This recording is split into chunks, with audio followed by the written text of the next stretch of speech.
The old book slipped from the plus-size librarian's hands. A folded note fell onto the floor. The handsome businessman picked it up before anyone else could. He read one sentence. "If life ever gets better, I'll come back for this book." Then Roman Devereux stopped breathing. His fingers trembled around the yellowed paper. The room fell silent. Nobody understood why the city's most feared mafia boss stared at a 15-year-old note, as if it had just brought his past back to life. Roman Devereux did not look up from the note. Around him, the charity auction continued in uncertain fragments. Crystal glasses touched silver trays. Wealthy donors whispered beneath the library's vaulted ceiling. Somewhere near the entrance, a string quartet kept playing because no one had told them to stop. But Roman seemed to hear none of it. His attention remained fixed on the faded handwriting. Clara Winslow watched him from beside the display table. She had spent 15 years protecting that piece of paper. She had never imagined seeing someone recognize it. Roman finally lifted his eyes. "Where did you get this?" His voice was quiet, yet something in it made Clara straighten. She glanced at the worn novel in his other hand. "It belongs to the library." "That isn't what I asked." There was no anger in his tone, only urgency. Clara studied him for a moment. Most people knew Roman as the chairman of Devereux Holdings, a man whose name appeared on skyscrapers, hospitals, and charitable foundations. Others knew enough not to ask what existed behind that respectable empire. Clara knew only what mattered at that moment. The man holding the note looked nothing like someone powerful. He looked shaken. "That book was already overdue when I started working here," she said. 15 years ago. Roman's jaw tightened. Clara continued carefully. "The borrower never returned for it. Technically, we should have removed it from circulation years ago." "Why didn't you?" She gave the smallest shrug. "Because of the note." Roman looked down again. The paper had softened along its folds from the age. "You read it?" "I had to. It fell out once while I was repairing the binding." "And you kept it?" "I put it back exactly where I found it." Roman stared at her. Clara suddenly became aware of how strange the truth might sound. Every year, during the library's inventory review, the same forgotten novel appeared on the overdue list. Every year, someone suggested writing it off. And every year, Clara found a reason not to. At first, she had told herself it was simply procedure. Later, she stopped pretending. "There was something about those words," she said. "Whoever wrote them sounded like he needed to believe there would be a better version of his life someday." Roman's expression changed almost imperceptibly. "And you believed him?" Clara smiled faintly. "I believed he deserved the chance to keep his promise." For several seconds, Roman said nothing. Across the room, Evelyn Cross was watching them with open curiosity. Gregory Holt stood beside her, already irritated that the guest of honor had abandoned several important donors to speak with a librarian. Clara noticed them. Roman did not. His thumb moved over the edge of the old cover. There was tenderness in the gesture that didn't belong to the intimidating man everyone else saw. Then he asked, "Who was the borrower?" Clara hesitated. The original record was old enough that most of its information had never been transferred properly into the modern system. But she remembered the name. She had seen it every year for 15 years. "Roman Devereux." Silence settled between them. Clara's eyes widened. Roman met her gaze. No denial came. No explanation. Only the unmistakable truth. The lonely boy who had written that note had grown into the man standing before her. Roman closed the book slowly. "I'll return it properly." Clara blinked. Mr. Devereux. Technically, after 15 years, the late fee might require a payment plan. For the first time that evening, something almost like amusement touched his face. Almost. Then it disappeared. I think I can manage. He turned to leave, carrying the battered novel among men whose job was to protect things worth millions. But after several steps, Roman stopped. He looked back at Clara. For 15 years, countless people had passed through this library. Only one stranger had protected the promise of a boy she had never met. Roman held her gaze. "Why did you wait so long?" Clara answered simply. "Because the note didn't say he wasn't coming back." Roman stood perfectly still. It said he would. Roman did not open the book again until long after midnight. He sat alone in his study, surrounded by everything the boy who had once borrowed it could never have imagined owning. The room overlooked half the city. Buildings carrying the Devereux name rose against the dark skyline. Men waited downstairs for decisions that could change fortunes before morning. His phone had already collected messages from executives, politicians, and people who knew better than to call twice. Roman ignored them all. The battered novel rested on his desk. 15 years disappeared the moment he touched its cover. He had been 23 then, although hardship had made him feel much older. His father was already dead. His mother had followed less than a year later, after an illness Roman had watched consume both her health and the little money they had left. Family disappeared differently. Some died. Others simply stopped answering when there was nothing left to gain. By 23, Roman understood both kinds of loss. The library had been one of the few places where nobody asked him to buy anything. He could sit there for hours without explaining why his clothes were worn or why exhaustion followed him everywhere. Books demanded nothing. That was why he kept returning. And that was where he found the novel. He could no longer remember why he had chosen that particular story. Perhaps the title had appealed to him. Perhaps he had simply needed somewhere else to live for a few hundred pages. But he remembered the night he wrote the note. Rain had been striking the library windows. Roman had learned that the room he rented would no longer be his by the end of the week. He had no stable job, no parents, almost no money, and no convincing reason to believe tomorrow would be kinder than yesterday. Before leaving, he opened the novel to its final page and stared at the ending. The characters had survived. Their lives had changed. Some foolish part of him had wanted proof that his could change too. So he found a scrap of paper and wrote, "If life ever gets better, I'll come back for this book." He folded it, placed it inside, and walked away. Roman had intended to return. Then survival became louder than promises. Within days he left the neighborhood. Within months he had entered a world where weakness was expensive and trust was even more dangerous. Years followed. Roman learned how power worked. He learned that fear could open doors, kindness could not. He built businesses, alliances, and eventually an empire respectable enough to place his photograph on financial magazines, while ensuring another version of his name was spoken much more carefully after dark. The frightened young man disappeared beneath tailored suits and controlled silence. Roman told himself that boy no longer existed, until Clara Winslow dropped a book. He opened it now. The pages smelled faintly of paper, dust, and time. His note remained exactly where he had hidden it. Not thrown away. Not laughed at. Not forgotten. Protected.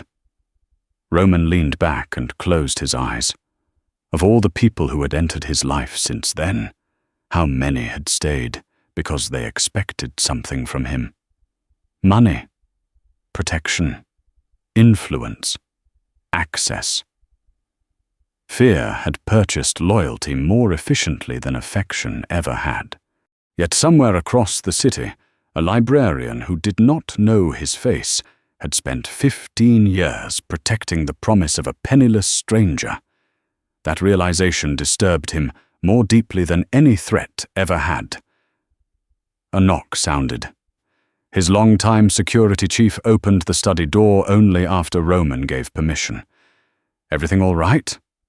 Roman looked at the old book. For once, he did not know how to answer. His gaze settled on the handwriting again. Life had gotten better, at least according to every measurement the younger Roman would have understood. He had money, power, a home no landlord could take away, people who feared losing him. But the note had asked a question his empire could not answer. Had his life truly become better, or had he merely become harder? Roman closed the cover. His thoughts returned to Clara's face when she said the note never claimed its owner would not return. No judgment, no attempt to impress him, just certainty. Roman had forgotten a promise he made when he possessed almost nothing. A woman he had never met had remembered it for him. He rose from his chair. "Clear my schedule tomorrow morning." His security chief paused. "You have the Holston meeting at 9. Move it." "What should I put on the calendar?" Roman picked up the book. For the first time in 15 years, he knew exactly where he needed to be. The library. Clara was shelving returned books the next morning when the library became unusually quiet. She did not need to turn around to know why. People behaved differently around powerful men. Conversations softened, backs straightened, eyes followed without appearing to stare. Roman Devereux walked toward her, carrying the old novel. He had come without the spectacle of the previous evening. No charity guests, no cameras. Only one discreet security man remained near the entrance. Clara placed another book onto the shelf. "You came back." Roman stopped. The words affected him more than she intended. "So it seems." Clara noticed the novel in his hand. "Are you returning it?" "Not yet." That surprised her. Roman looked around the reading room. Morning light rested across rows of wooden tables scarred by generations of readers. "Where do you keep it all these years?" "In circulation at first, later, in preservation storage." "Why?" Clara smiled. "You already asked me that." "I don't think you gave me the whole answer." Most people would have found his persistence intimidating. Clara found it strangely sincere. She led him toward a quiet corner near the old reference shelves. "When I first found the note, I was 17. Roman stared at her. "You were 17? A volunteer." Suddenly, the 15 years meant something different. Clara had not inherited someone else's decision. She had made it herself. She explained that during an inventory cleanup, staff had been sorting abandoned and damaged books. The novel had been scheduled for removal because its borrower had disappeared, and the account was inactive. Then Clara found the note. She remembered reading it twice. Not because the sentence was extraordinary, but because it sounded painfully honest. "At 17, Clara said, "I thought adults always knew what they were doing." Roman almost smiled. "That illusion didn't last?" "About 3 weeks." A quiet laugh escaped him. It was brief, but genuine. Clara continued. She had asked Margaret Ellis, then the head librarian, whether they could keep the book. Margaret warned her that libraries could not preserve every abandoned object because someone attached a story to it. Clara understood, but she offered to take responsibility for this one. Every year afterward, when the old record resurfaced, Clara renewed it. As systems changed, she made sure the record survived the transfers. When administrative fees appeared, she quietly covered them herself. Roman's expression hardened. "You paid them?" They weren't very large. For 15 years. Clara looked uncomfortable now, as though generosity embarrassed her more than praise pleased her. It sounds ridiculous when you say it like that. No, his answer came immediately. It doesn't. Clara looked at him. Roman had spent years surrounded by people who measured favors carefully. Nobody gave without calculating what might return. Clara had invested 15 years in a stranger who could offer her absolutely nothing. Did you really believe I would come back? He asked. She considered the question. Not exactly. Roman's brow tightened. Clara rested one hand against the shelf. I believe the person who wrote that note needed someone to take his promise seriously. Roman said nothing. Maybe he would return, she continued. Maybe he wouldn't. But throwing the book away felt like deciding his story was over for him. Something inside Roman shifted. He had spent his adult life ensuring nobody could decide his fate. Yet when he had been powerless, a 17-year-old girl had unknowingly refused to let the world erase one small piece of him. You didn't know anything about me. No. I could have become a terrible person. Clara's quiet humor returned. I'm a librarian, Mr. Devereux. We generally wait until the final chapter before reviewing the character. Roman looked at her for several seconds. Then he smiled. Not the controlled expression used for photographs. A real smile. It transformed him enough that Clara momentarily forgot why half the city feared his name. Then footsteps approached. Gregory Holt appeared at the end of the aisle. Evelyn Cross was beside him. Both had seen Roman smiling at Clara, and neither looked pleased. Roman noticed them, but his attention returned to the woman before him. For the first time in years, someone interested him without wanting anything he possessed. Not his wealth, not his influence, not his protectio. Clara had cared about him when she believed he was nobody. That made her kindness impossible to purchase, and therefore, to Roman, priceless. By afternoon, Clara's kindness had become an accusation. Gregory Holt summoned her to the boardroom before her lunch break ended. Evelyn Cross was already seated beside him. On the polished table lay copies of the old borrowing record, preservation reports, and 15 years of renewal entries. Gregory folded his hands. Clara, we need to discuss an irregularity. She sat opposite him. If this is about Mr. Devereux's book, I can explain. That is precisely the problem, Evelyn said. You seem very prepared to explain. Clara looked at her. Evelyn had spent years advising museums and private collectors.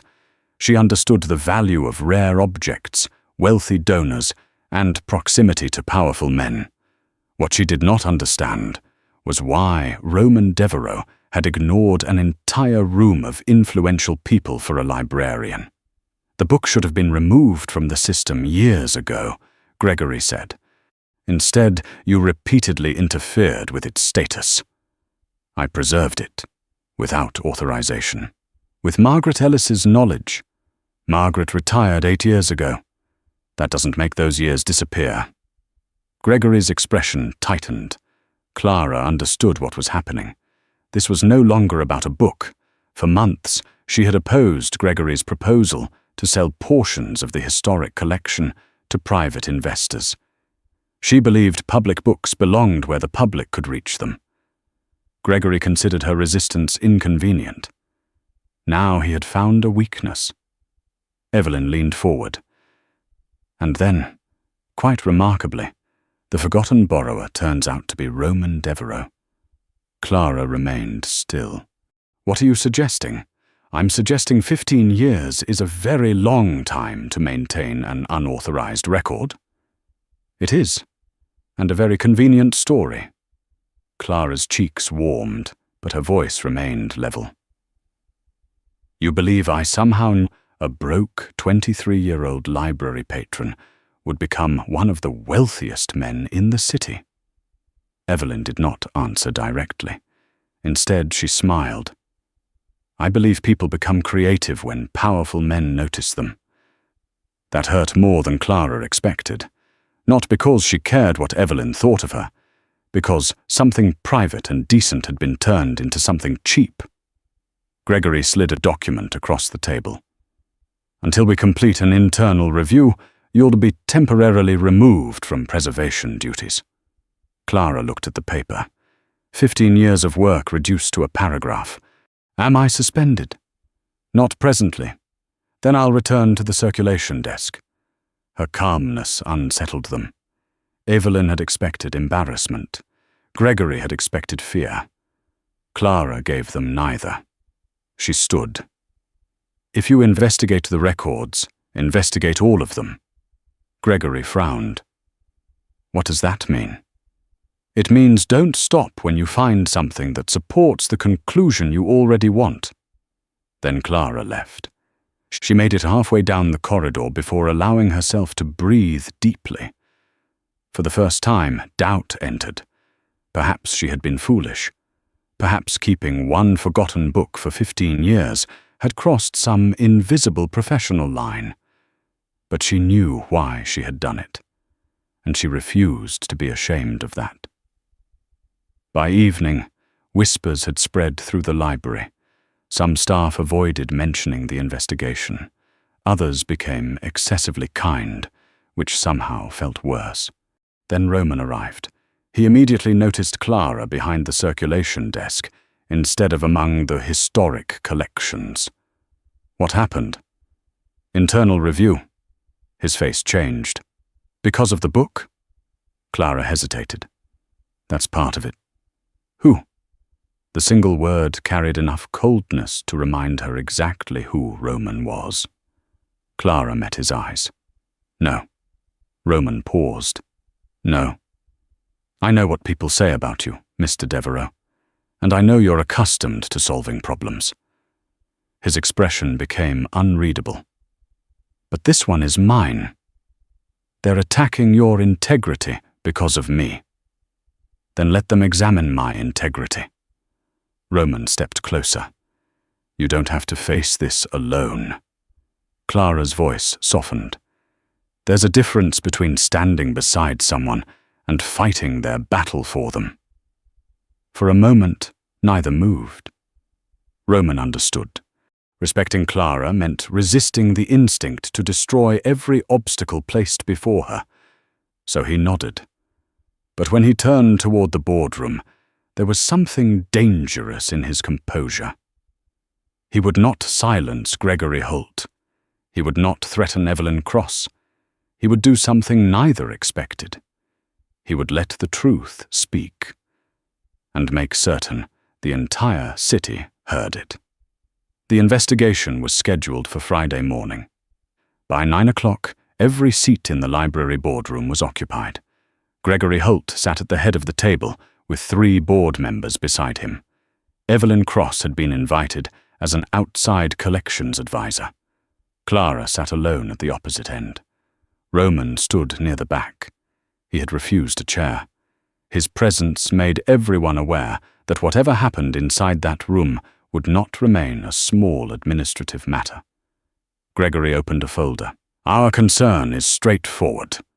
Ms. Winslow maintained an inactive borrowing record for 15 years, preserved library property outside normal procedure, and personally interfered with fees associated with that record.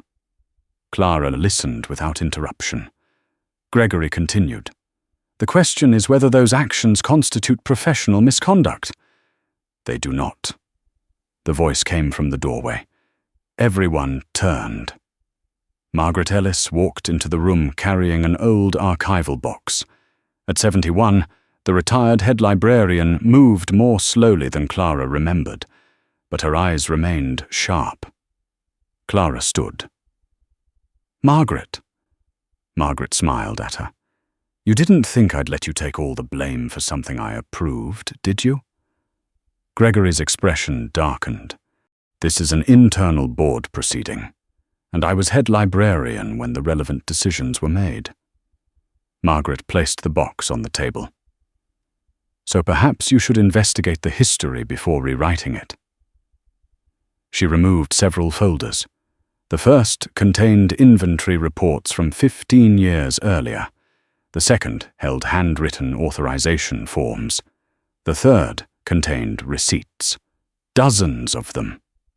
Margaret placed the oldest receipt before Gregory. Clara found the book during her first year volunteering here. She requested permission to preserve it until its borrower returned.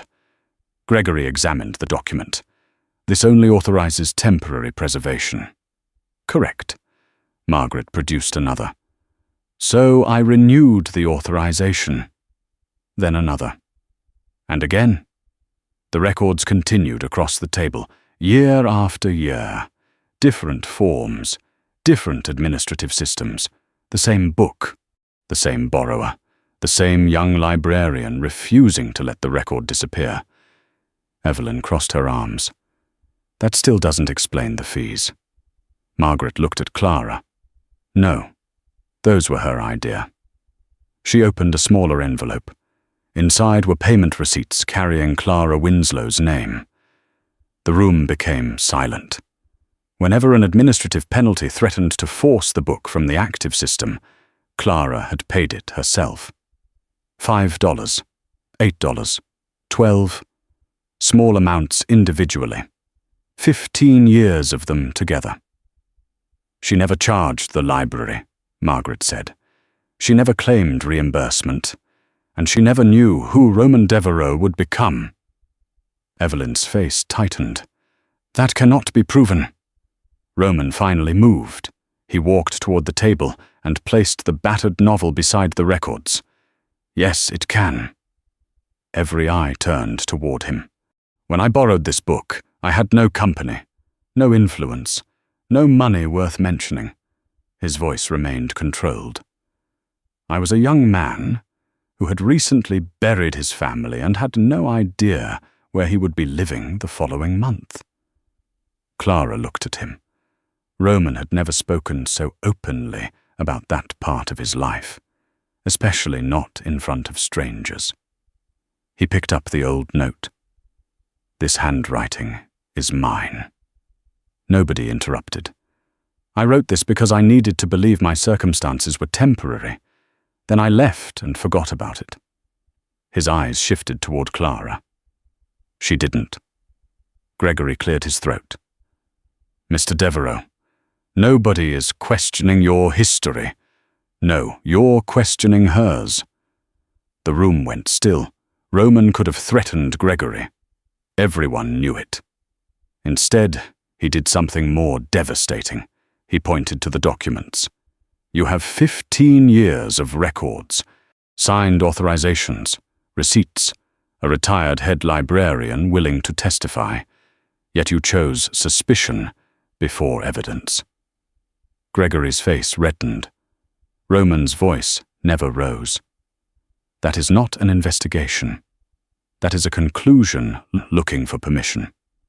Clara watched him carefully. He was defending her without taking the battle away from her, exactly as she had asked. Gregory turned toward the other board members. A quiet discussion followed. It did not last long. The evidence left little room for interpretation.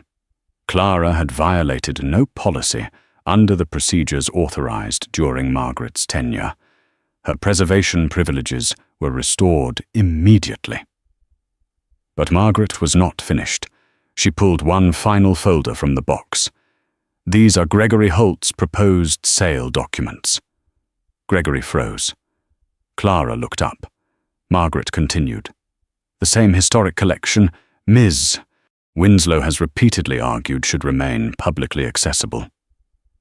Now the timing of the investigation looked very different. One board member slowly closed Gregory's file. Another requested a separate review of the proposed sales. For the first time that morning, Gregory had nothing to say. Outside the boardroom, Clara stopped beside Roman. You listened. Roman looked at her. To what? when I told you not to fight my battle for me. I considered ignoring you. Clara smiled. I assumed you might. But you were right. He glanced through the glass doors toward the old reading room. Power can force people to become quiet. It cannot make a lie become true. Clara studied him. The feared man before her had possessed every weapon necessary to frighten her accusers. Instead, he had trusted evidence, trusted Margaret, trusted her. "Thank you," she said. Roman shook his head. "You kept one promise alive for 15 years. His gaze settled on her with an intensity that made the hallway seem suddenly smaller. The least I could do was protect the truth about the woman who kept it. 3 weeks after the investigation, Roman asked Clara to meet him in the oldest wing of the library. The section had been closed for nearly a decade. Water stains marked the ceiling. Several windows had been boarded over, and shelves, once filled with children's books, stood beneath protective sheets. Clara found Roman in the center of the room. Architectural drawings covered an old reading table. She stopped. "What have you done?" Roman glanced at the plans. "Nothing yet." "That usually means something expensive is about to happen." His mouth curved slightly. She had learned to recognize that expression. It appeared more often around her now. Roman turned one of the drawings toward her. Devereux Holdings would finance the restoration of the entire historic wing. Not purchase it. Not rename the library after him. Restore it. The original architecture would remain. Damaged shelves would be repaired instead of replaced where possible. A preservation laboratory would be added downstairs, along with expanded public reading areas. But the largest space had another purpose. Clara studied the drawing. Low bookshelves, reading corners, free tutoring rooms, desks beside wide windows. "What is this?" "A place for children who need somewhere to go." She looked at him. Roman's gaze moved toward the boarded windows. "When I was young, the library was the only building where I could stay for hours without someone asking why I was there." His voice was quieter now. "Nobody needed to know I couldn't afford dinner. Nobody asked why I kept reading until closing." Clara said nothing. Roman rarely spoke about his past, unless the book forced the memory from him. "The city has shelters," he continued, "programs, charities. But sometimes a child doesn't need someone to tell him he's unfortunate." He looked around the abandoned room. "Sometimes he needs somewhere he can simply exist." Clara understood immediately. Not a monument to Roman Devereux, a refuge for the boy he had been. She looked again at the plans. "It's beautiful." "It isn't finished." Roman slid another document toward her. At the top was a proposed title. "The second chapter, Reading Room." Clara smiled. Subtle. "I was advised against calling it the 15-year late fee memorial." She laughed. Roman watched her longer than necessary. Over the past weeks, he had found reasons to visit the library that had very little to do with books. Sometimes he brought coffee. Sometimes Clara discovered him sitting quietly in the reading room, answering emails between shelves instead of from his office. Neither of them named what was developing. It did not need a name yet. For Roman, that was unfamiliar.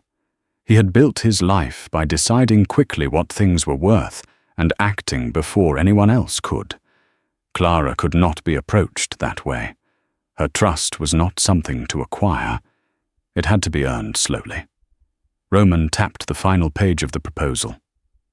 "There's one condition." Clara raised an eyebrow. "I knew it." "I want you to direct it." Her smile vanished. "Roman, you understand what this place is supposed to be. There are people with more experience running youth programs. There are people with more experience managing budgets." He paused. There aren't many people who would protect a stranger's hope for 15 years. Clara looked down at the plans. The offer was larger than a promotion.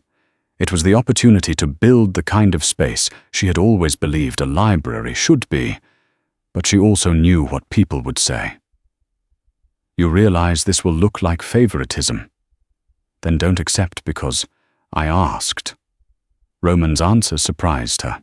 He pushed a folder toward her. Inside was a formal selection process, independent board oversight, external reviewers, published qualifications. You apply, he said. They decide. Clara slowly looked up. You arranged that? You told me there's a difference between helping someone and deciding for them. A warmth moved through her that had nothing to do with gratitude. Roman had listened again. Months later, after an independent committee selected Clara unanimously, restoration began. Roman came often, not as the feared Mafia Boss whispered about across the city, not even as the chairman whose money funded the project. He came as a man learning how to return to a place he had once abandoned.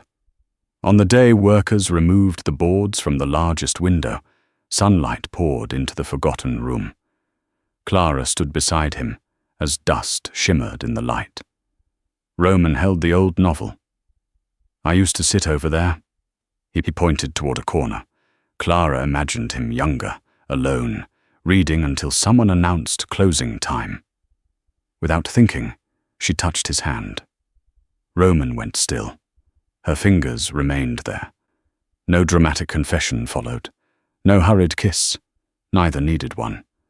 For a man who had built his life around control, allowing someone close enough to witness what still hurt was intimacy enough. Roman turned his hand beneath hers, their fingers slowly intertwined. And for the first time since returning to the library, Roman understood something the boy who wrote that note never could. Keeping a promise did not always mean returning to the place you left. Sometimes it meant finally becoming the person who could stay. The second chapter.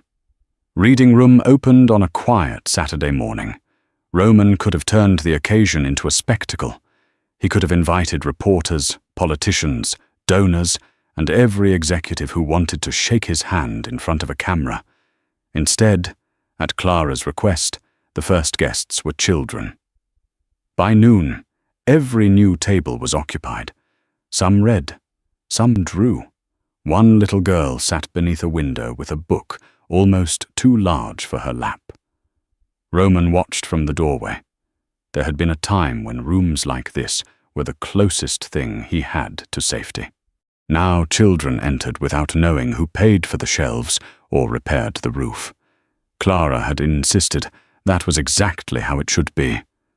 The room belonged to them, not to him. Roman found her later in the old reading room. She was returning books to a shelf after the opening. You know you're the director now, he said. You can ask someone else to do that. Clara glanced over her shoulder. And lose the opportunity to alphabetize? A terrifying prospect. She smiled. Roman had changed in ways most people would never notice.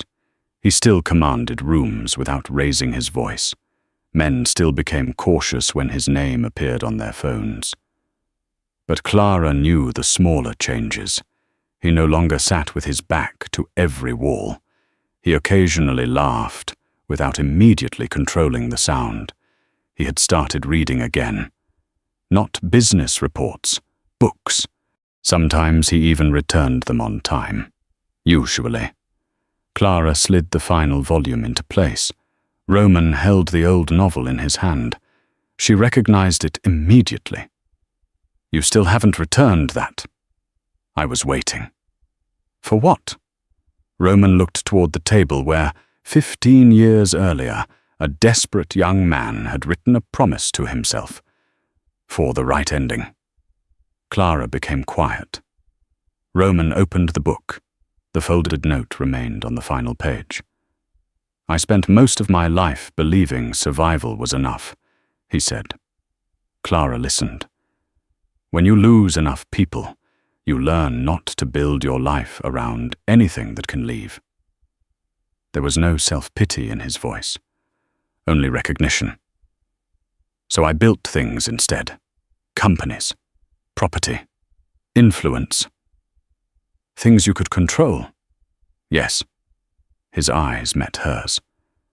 Then I met someone I couldn't. Clara's lips curved. That must have been traumatic. It remains extremely inconvenient. She laughed softly. Roman did too. Then his expression grew serious. I forgot my promise. Clara looked at the old note. The sentence had survived longer than the hope that created it. She remembered being 17, holding that same piece of paper and wondering what had happened to the stranger who wrote it. Now he stood before her, older, harder, imperfect, but here. So I remembered it for both of us. Roman stared at her. Clara had said the words simply, yet they reached somewhere. Money, fear, and power never had. He stepped closer. Why? She could have answered with something easy. Because it was the right thing to do. Because she loved books. Because she was stubborn. All were true. None were the truth he was asking for now. Because everyone deserves to know that being forgotten once doesn't mean they'll be forgotten forever. Roman lowered his eyes. For a moment, the feared Mafia Boss disappeared. Clara saw only the boy who had sat alone among these shelves. She reached for his hand. This time, Roman didn't hesitate. I don't know how to do this well, he admitted. What? Need someone? Clara's fingers tightened around his. You don't have to be good at something before you begin. That sounds suspiciously like librarian philosophy. It's available in several volumes. Roman smiled. Then he lifted his free hand and gently touched her cheek. He gave her every opportunity to move away. Clara stayed. Their first kiss was quiet. No audience, no grand declaration. Just two people standing between shelves where a forgotten promise had waited long enough for both of them. When they separated, Roman rested his forehead against hers. I came back for the book. Clara smiled. No. He looked at her.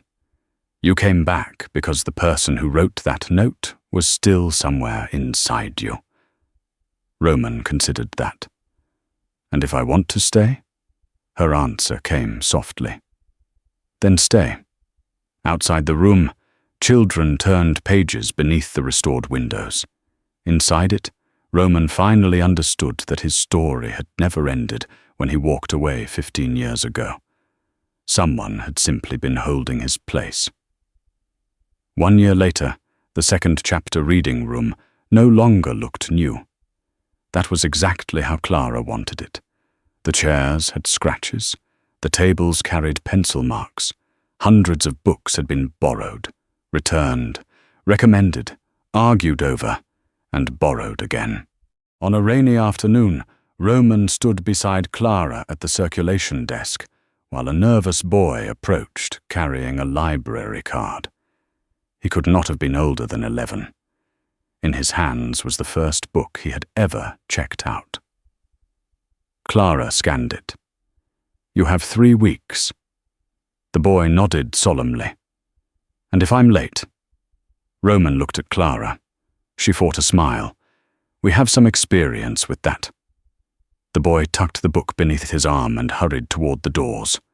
Roman watched him leave. For a moment, he saw another young man walking through those same doors 15 years earlier. Alone. Afraid. Certain that disappearing was easier than hoping. But this memory no longer hurt in the same way. Some wounds did not vanish. They simply stopped deciding what came next. Roman turned toward Clara. A year together had not transformed him into someone unrecognizable. He was still reserved, still formidable, still a man whose silence could change the temperature of a room. But now there were Sunday mornings with Clara, books beside his bed, dinner with Margaret twice a month, and a reading room full of children who knew him simply as Roman. He reached inside his coat and removed the old folded note. Clara stared at it. "You've been carrying that. For 15 years you had your turn." He placed it in her palm. "Thank you." Clara looked up. "For what? For believing a stranger would come back?" Her expression softened. "You did come back. Eventually. Your late fee remains under review." Roman smiled. Clara opened a new book resting on the desk. She slipped the old note carefully between its final pages. Roman raised an eyebrow. "What are you doing?" "Giving it a new home. That belongs in an archive." "Probably." "Clara." She closed the cover. "You spent 15 years learning that not everything valuable needs to be locked away." Roman had no argument for that. He took her hand. Outside, rain tapped softly against the restored windows. Inside, another child laughed between the shelves. Roman looked at the woman who had remembered him before she knew him, defended his forgotten promise when it had no value, and loved him without asking him to become someone else first. The boy who wrote the note had promised to return if life ever got better. Roman finally understood. Better had never meant richer. It had never meant powerful. It meant having somewhere worth returning to, someone worth staying for.